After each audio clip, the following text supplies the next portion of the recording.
Verse 25. All right. I couldn't see that. Husbands, love your wives as Christ loved the church and gave himself up for her, that he might sanctify her, having cleansed her by the washing of water with the word, so that he might present the church to himself in splendor, without spot or wrinkle or any such thing, that she might be holy and without blemish. In the same way, husbands should love their wives as their own bodies. He who loves his wife loves himself. For no one ever hated his own flesh, but nourishes and cherishes it, just as Christ does the church.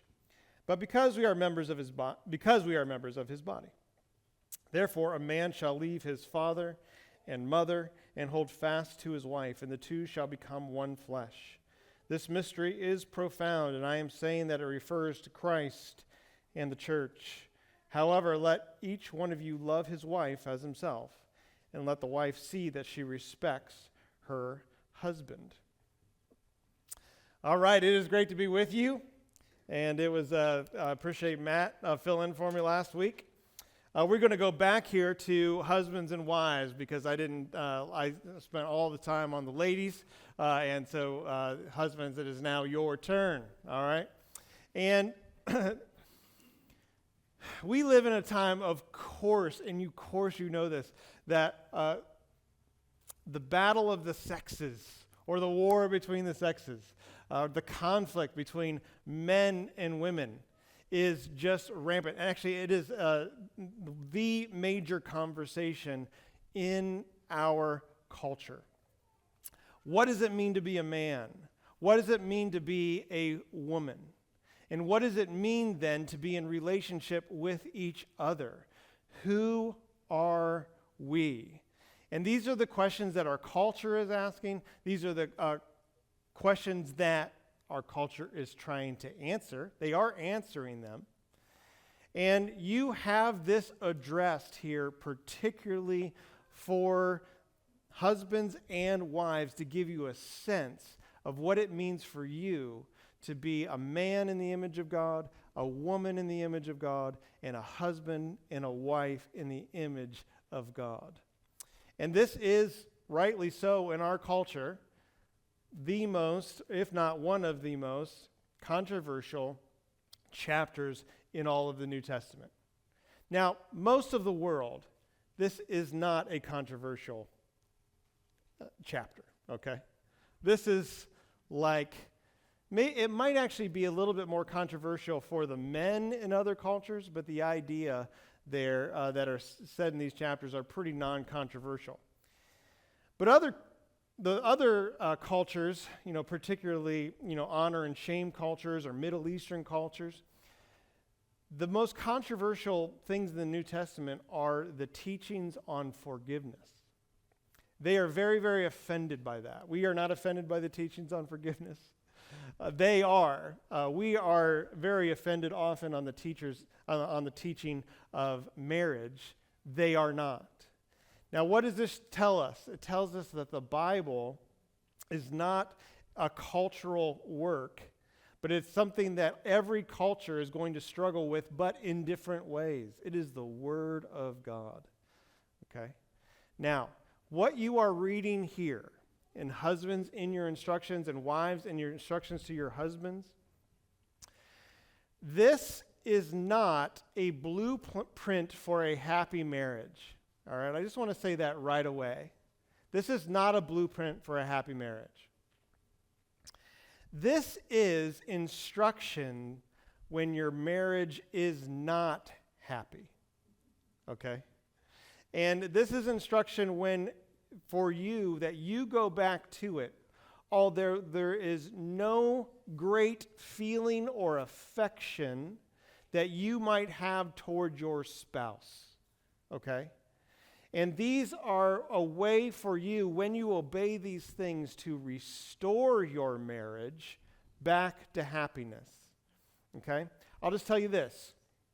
If your marriage is happy, you don't have to really think about obeying these commands. You're just going to obey these commands from your happiness. Okay? Now, you know that marriage is not like that. Now, I'm going to choose my words very carefully, okay? Marriage is the biggest blessing in your life if you are married.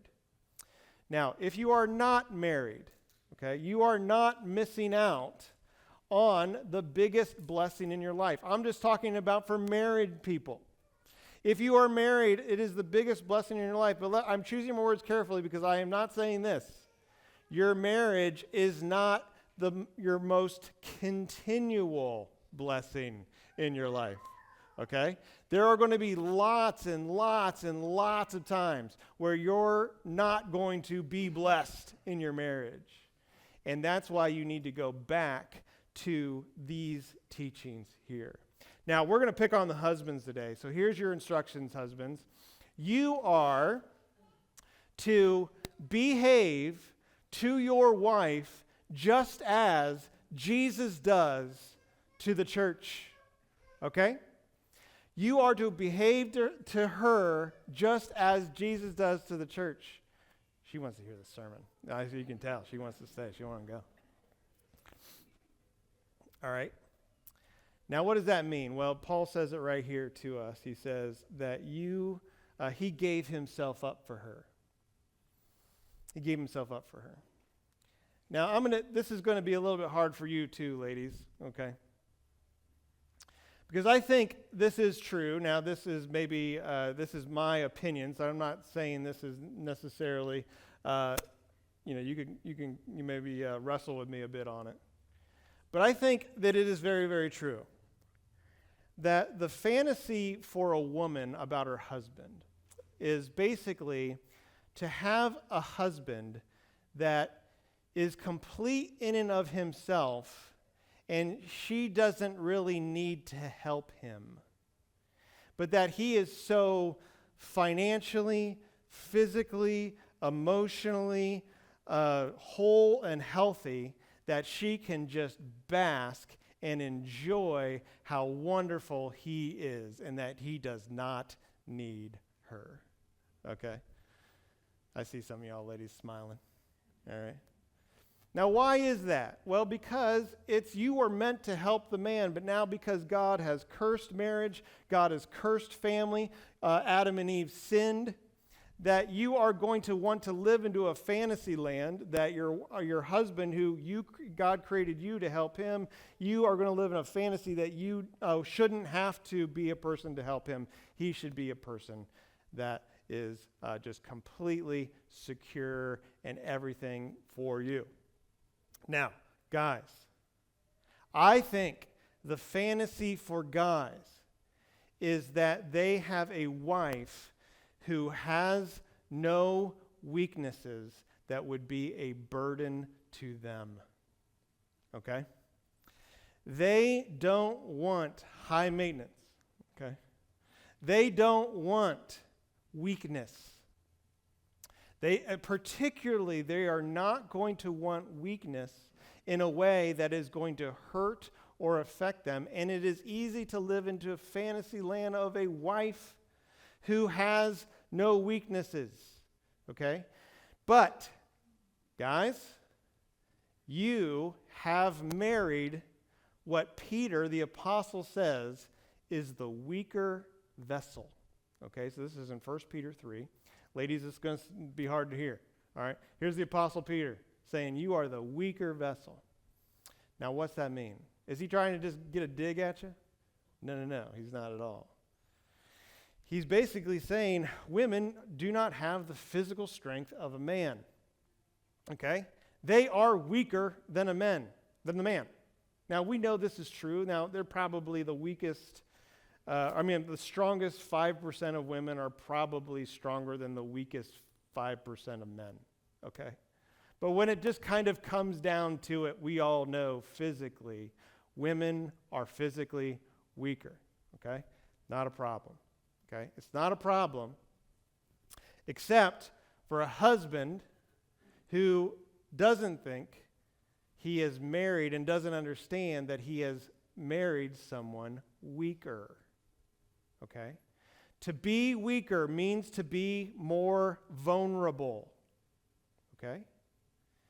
Husbands, you have to understand that weakness is vulnerability, and you are particularly there to make up for the vulnerability of the weakness.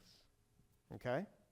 Now, this is why he says, husbands, love your wives as Christ does the church. He gave himself up for her. What do you want to do when somebody is weak and a burden? What do you really want to, and they really can't help you at all. In fact, they're kind of hurting you. What do you really, really want to do when that happens? You want to neglect them, don't you?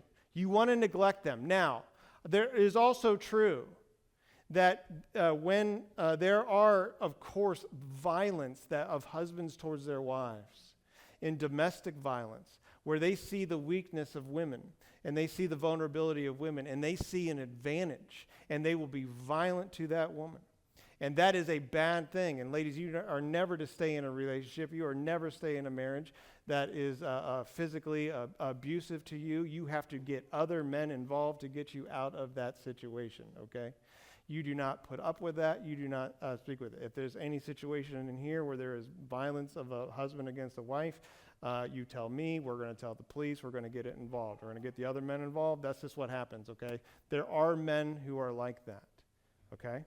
But typically, what most husbands are going to do is they're going to look at the weakness of their life, they're going to see it as a burden, and they're going to neglect her in some way or fashion that is going to drive their wife crazy, okay? It's going to drive them crazy. All right, so what does Paul say? He says, to love your wife as Christ does the church is to give yourself up for her. It means you move in closer with the weakness. You move in closer with the annoying. And guys, it doesn't mean that you're going to take a bullet for your wife. I mean, there might be a situation where you have to take a bullet for your wife. I mean, maybe, okay? Hopefully you do that. That's not what this means, right? Your wife is like, I don't care if you would take a bullet for me. I want you to unload the dishwasher. All right? You know what I'm saying? Okay. Okay, so you are going to, what does Jesus do to his church? He lays his life down for it. In our weakness, in our vulnerability, in our sin, he moves in closer and he sacrifices himself. Now, you've got to look here about what he sacrifices himself for. And this is, I think, where this gets really interesting for you ladies and for husbands.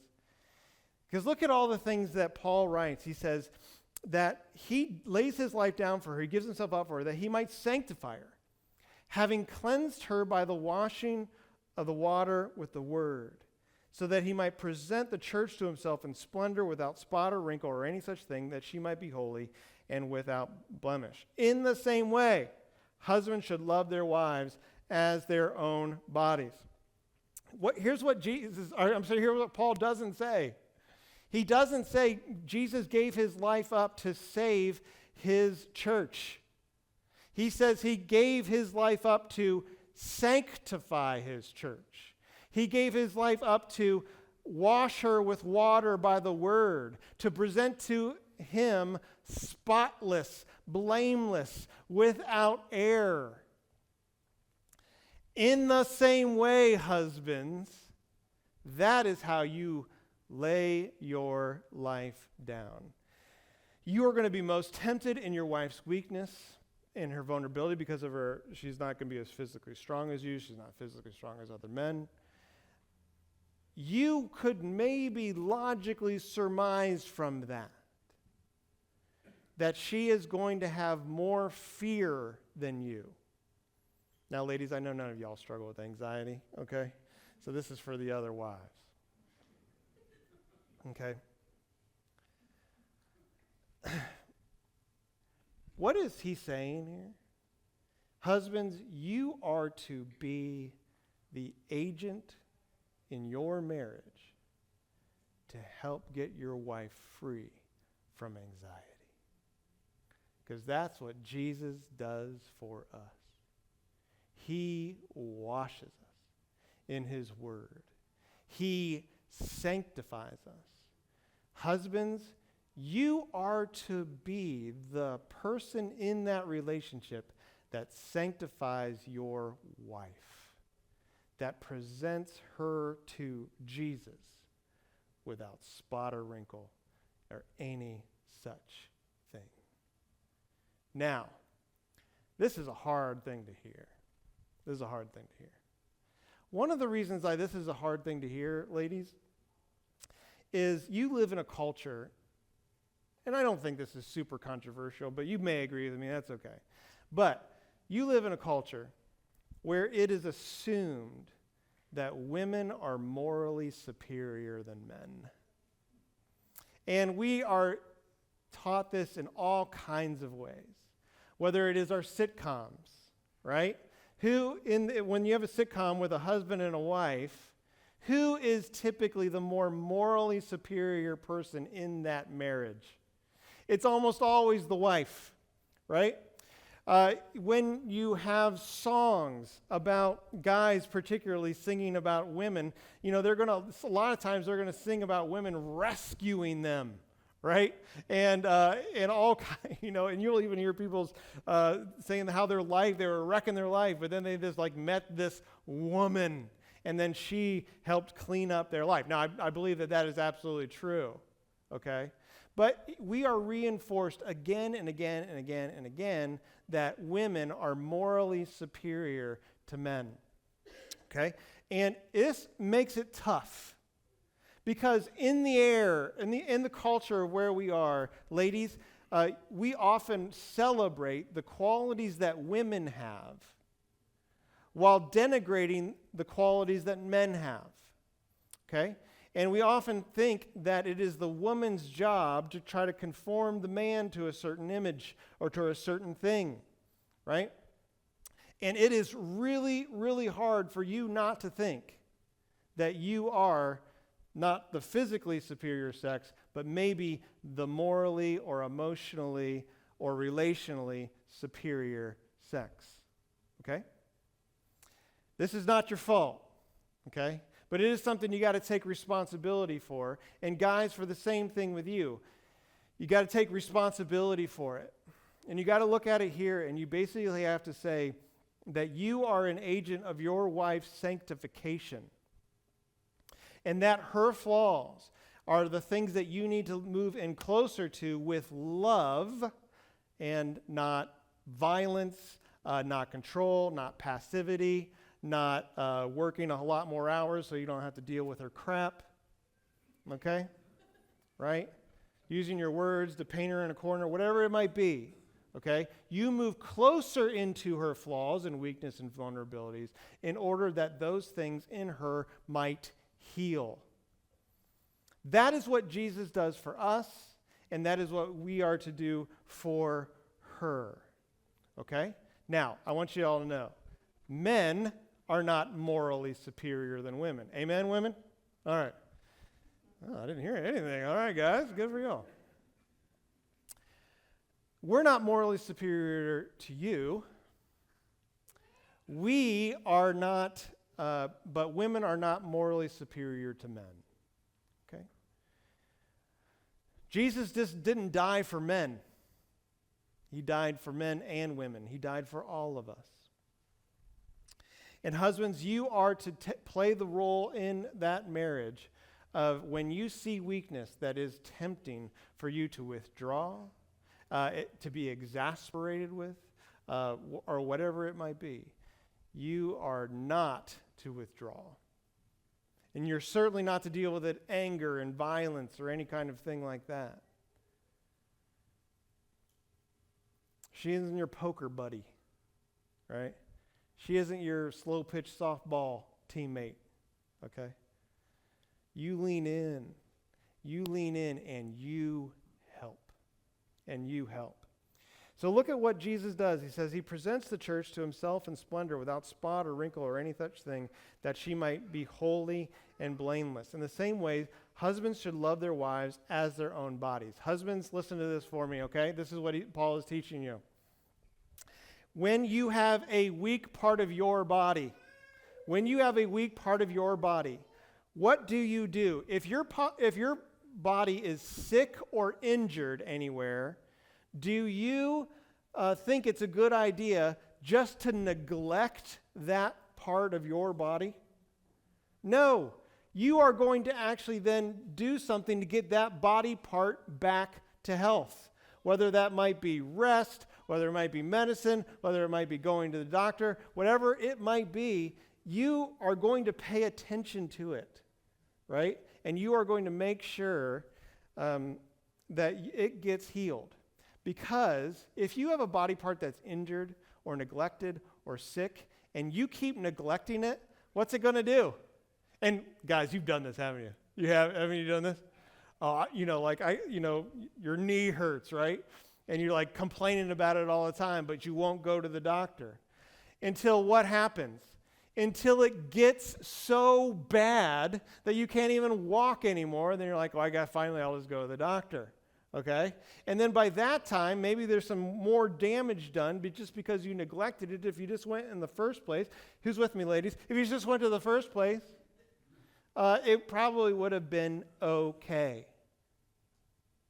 So Paul is saying to the husbands, listen, you when you have a weaker part of your body, when you have an area that is annoying, and when that is, or if she's even unsubmissive, right, and she's disrespectful, right, that is going. You are basically to understand that is a part of your body that is alarming to you, of you needing the extra attention in order for it to heal. And that's the exact opposite of what it is you want to do, isn't it? And it's the exact thing that Jesus did for us, and that is what we are to do for our wives. Okay? And laying your life down for her and doing this means that you are going to be attentive to her. And you're going to help her often in the way she's asking you to help her. Okay? It means you have to put aside what it is you think she should do sometimes and just, again, lay your life down and say, what is it that you are saying you need, and how can I help? What are you saying you need, and how can I help? And I can guarantee you, almost certainly, that whatever it is that's going to help provide healing in your relationship or any conflict in your wife, I can almost guarantee you whatever it is she's asking, you are not going to want to do. Okay? You're not going to want to do it. There's going to be something in you that says, no, I don't like that. That would be having to lay my life down. If you run into something with your life, it's like, no, I don't like that. That means I would have to lay my life down. And she's not asking you to doing something wrong. She doesn't want to say, I have to go, hey, could you just go rob the bank? Or something like that. She's not asking you to do something wrong. That is a good signal to you. That is probably the thing Jesus would do for us, okay? And that you are to do for her. Emotionally, you're not going to be at first just be so pumped to do that. How do you like when you have an injury, going to the doctor, taking the time off work? Do you like that? Do you like the rest that kind of comes with that? But Paul, he's saying, listen, your wife is you. You are to think of her as no other way. She is you. And for you to neglect her, for you to hurt her, is just you're doing it to yourself, dummy. All right? And if you if you're going to do that in your physical life, then, you're basically, it would be an expression of self-hatred. Okay? You ever heard the phrase, cut your nose off to spite your face? You guys ever heard that? Right? Basically, you're just going to do something harmful to yourself in order to, hurt another person or whatever it might be. right? That's a great phrase for this. You are to see your wife as yourself, as an extension or a body part, a member of yourself. You do not neglect your own body, do you? In fact, you feed it, you care for it. I know some of you guys here use loofahs, all right? I know that some of y'all, all right? You guys probably do. Some of y'all do facial treatments, okay? That's all right. You can be a man and do that stuff. Why? Because you care about your body, okay? You care about your body. You feed and you care for it and you nourish it. And you are going to discover when you marry that woman that she has fears and she has all kinds of things that you do not have and that are going to annoy you. And you are going to want to withdraw from it. But it would be just like withdrawing from your own body that is unhealthy or sick or injured. No. You lean in closer to do that, okay? And you ask for Jesus' help because you don't know, you're not going to want to do it at first. At first. So y'all know what I mean then by this is not necessarily the blueprint for the happy marriage?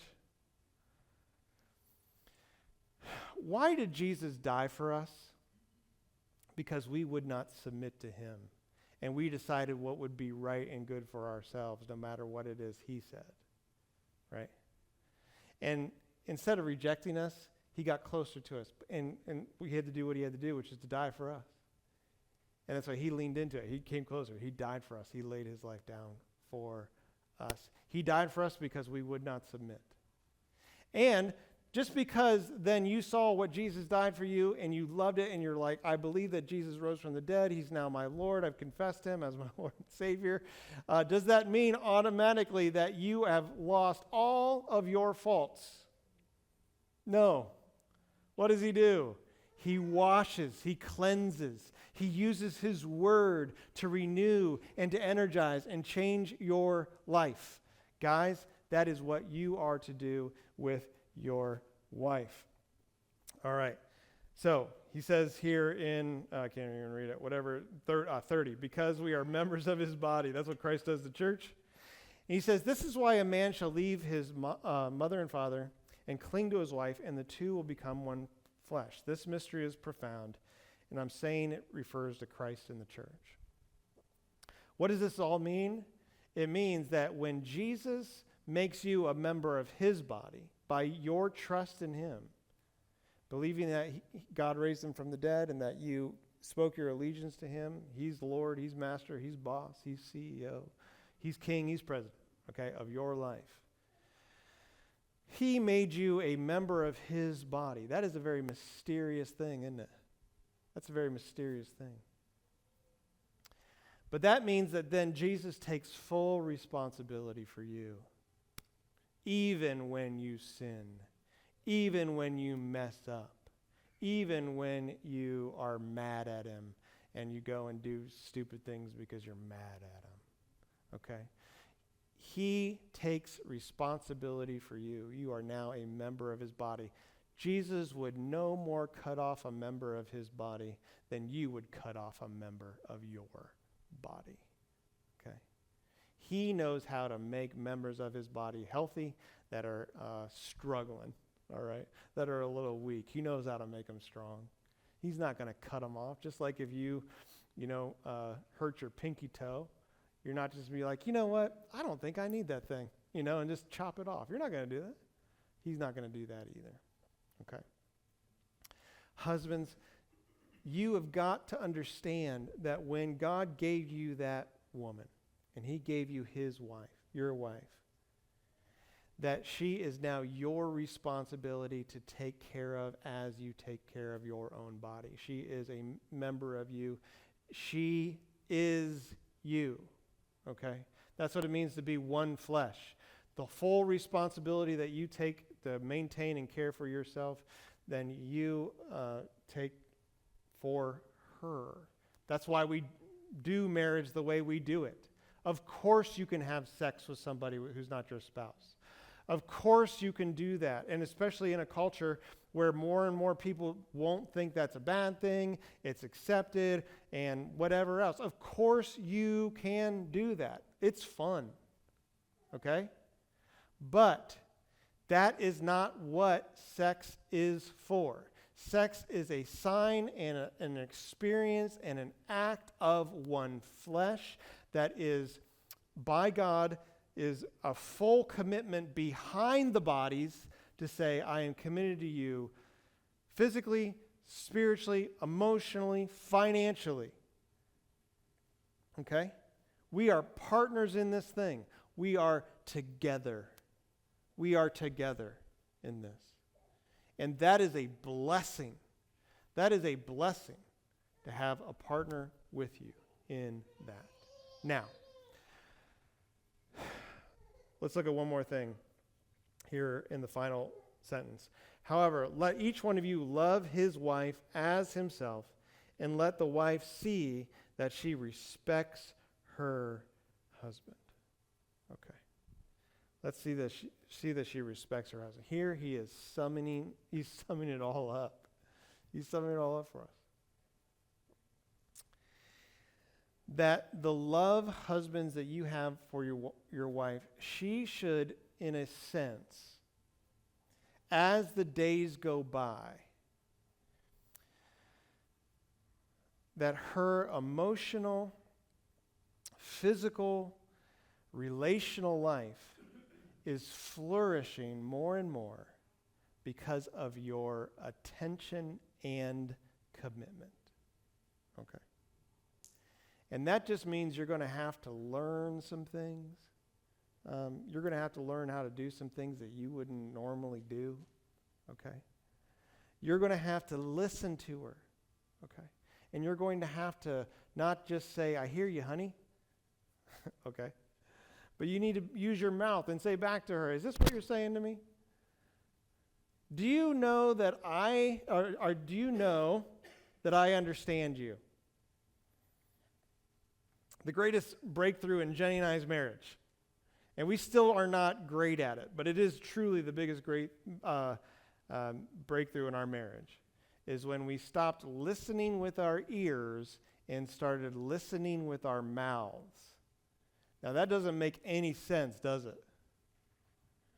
How do you listen with your mouth? Is this what you just said to me? Ba, ba, ba, ba, ba, ba, ba. No, that's not what I said. Oh, okay. Could you say it again? All right. Is this what it is that you said to me? Yeah, that's what you said to me. So I understand you? Yeah, you understand me. That is the greatest gift that you can give to your spouse. Okay. I'm sure this has happened to none of you here, but you ever have a fight where they're saying one thing, you're saying another, and then you say it louder, and then they say it louder, right? And it just is, and you're just saying, and no one stops and just says, okay, hold on. Let me just make sure I understand what you're saying instead of reacting to what it is you're saying. Okay? That's a way to lay your life down. Okay? Your wife may be afraid of some things and worry about some things that you have absolutely no concern about. And you will just say, it's fine, honey. It's fine, honey. Okay, why are you worrying about that? Why are you worrying about the kids like that? And she's like, you don't even know the kids' teachers' names. I have to worry about this. Okay? All right. You understand that just because it's not intuitive to you, that you're just going to have to lean in closer. And you're going to be tempted to be like, how in the world can I find a woman who has no weaknesses that would be a burden or even hurt me? That's a unicorn, my friends. All right, that's Bigfoot. All right, that's the Loch Ness Monster. Everybody kind of wants it to exist, and they're still searching for it. But it does not exist. Just like ladies, it does not exist to have a husband who doesn't need your help. Okay? They don't exist. God made it this way. That's what marriage is. That's what marriage is for. And guys, you are to look at your wife as an extension of yourself. You are to look at her as yourself. So, listen, I wanted to say this quickly too.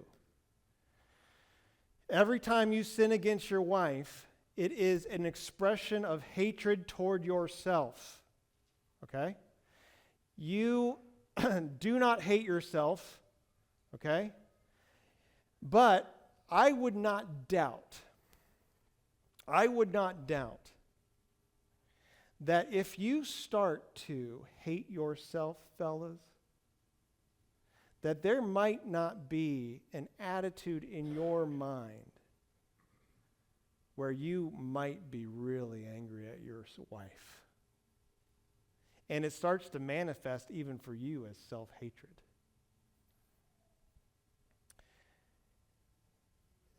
Husbands, if you're involved in pornography, it isn't just lust. It is revenge. It is revenge against your wife. And you need to understand that you are hating your wife. Okay. And by extension, you are hating yourself. Do not think that if you will look at pornography, fellas, that you will not begin to manifest thoughts or even physical symptoms of sickness that have to do with self-hatred. Okay? Because you are hating yourself by hating your wife, by looking at that. Okay? You need, now listen, get some help. I got some help when it was a problem for me. I confess it when when I fall into that, but I am no longer naive anymore. That is just something of lust. Fellas, as a husband, you got to be careful that you're not using that as a way to get revenge secretly on your wife, okay? And it is a self-hating thing. Ladies, if you disrespect your husband, it is going to manifest in similar ways, okay? It is going to manifest in more and more discontent. It is going to manifest in more and more anxieties. It is going to, because you are one flesh. To disrespect your husband is to disrespect yourself. And you cannot handle the disrespect yourself without getting angry. And it might be angry internally, which is going to be depression, or it might be angry externally, which is going to ruin your relationships in other places. Okay? Or it's going to cause you to do some things that are stupid. Okay? It's going to cause some things that are going to hurt you. You're going to cut your nose off to spite your face. Okay? You are one flesh. You cannot get away ever from any of these sins against your spouses without it also affecting you. Okay? And it becomes this vicious cycle. Okay? The more you disrespect your husband, the more you're going to dislike him. And the more you're going to see his flaws. And the more you see his flaws, you're going to dislike him. And then the more you're going to disrespect him. And then it's going to turn into more and more hate, and you're going to feel more and more justified by that hate, which is going to justify more and more behavior of treating him badly. And all the while, you can understand your heart will be getting hard when you basically are just blaming him the whole time. And it's not necessarily always his fault. It is a sign that your heart is turning to stone. You will not forgive. You will not help. Okay? And it is a horrible cycle. And the same way, guys, with you. Same way, guys, with you. You neglect her, and there will be lots of things that will manifest in your life where there will be neglect in your life, okay? Why? You cannot get away from sinning against your own body. If I went out today in this beautiful sunshine day, and I stared at the sun, no sunglasses, no protection at all, and I just thought, I'm just going to do this. This is nice. Sun's great. I couldn't get away from the destruction of my body by doing something that my body is not meant or built to do. Okay? So when you get married, fellas, and when you get married, ladies, you are one flesh. And there are always consequences to the transgression of this. But the problem is, it is something where you become blinder and blinder to it. And you become more and more unwell. But the unity The unity of a married couple where one is loving their wife, understands their weakness, is helping, is leaning and going forward in it. And then the woman who is also then respectful. She can see lots of flaws, but she's finding everything she can to help, to compliment to that guy. Ladies, when's the last time? This is for husbands, but ladies, when's the last time you just said, hey, I really appreciate this about you? We have the most organized garage I've ever seen. Tell me about the engine in your car. Is that a V8? Right? Okay. Yeah. Just see his face light up. Okay. And when you share something, or ladies, wives, when you share something to your husband, and husbands, when they share something to you, you say, all right, how can I help you with this? What can I do? And you just tell me. All right? You just see their face light up. All right? It's a beautiful thing when you have unity. But unity is going to take these obedience to these commands. And like I said before, I cannot get you to obey these. I hopefully have drawn you to water to see the beauty of it. But you have to drink. You have to obey. Okay. And ladies and guys who are in here who don't have a spouse, you're single, you're widowed, whatever it might be, we would just cherish your prayers. Okay. And we also would love to know how we can help you, all right, in the ways that you need help. And I would, fellas, you know any guys in here who doesn't have a wife anymore, maybe because she passed away? You ask him, you go and ask him, and you said, tell me what it is that you kind of wish you would have done, or tell me something about what made your marriage good, and let them tell you that. Ladies, go to a woman here whose husband has passed away, or whatever it might be, and you just say, what is it you wish you would have done? What do you think, what was one of the things that made your marriage great? And let them talk, okay? Because sometimes we learn our greatest lessons about love when it's absent, and that's not great. That's hard. But they are still good lessons. And you can serve the body of Christ and help us with that too. Would you guys stand? We're going to close in a song.